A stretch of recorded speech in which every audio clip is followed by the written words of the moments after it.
Hey GC kids, welcome to our Bible lesson. Today we will be learning about the story of the Promised Land and Jericho. Our story comes from the book of Joshua in chapters 2 through 4 and chapter 6. Let's get started. When Moses died, Joshua became the leader of the Israelites. God told Joshua it was time to go into the land of Canaan, the land God promised to give Abraham's family. Other people lived in the land, so the Israelites had to defeat them. Joshua sent 2 spies into Jericho to check it out. They stayed at the house of a woman named Rahab. The king of Jericho heard the spies were with Rahab, so Rahab hid the men on her roof to keep them safe. Rahab had heard what God did to Pharaoh and believed in God. She wanted to help his people. The spies promised to keep Rahab and her family safe when the Israelites came into the city. Rahab tied a bright red rope in her window so the Israelites would know which house she lived in. The spies left Jericho. Now the Israelites traveled toward the Jordan River, which separated them from the Promised Land. They camped next to the wide, deep river.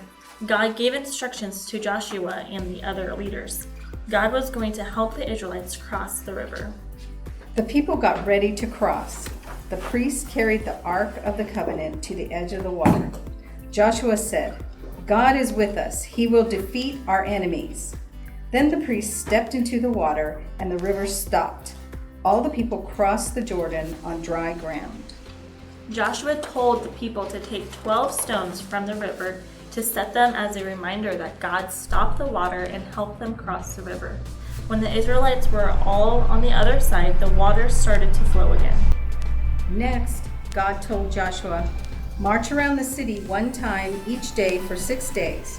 On the 7th day, march around the city 7 times, and the priests should blow the trumpets.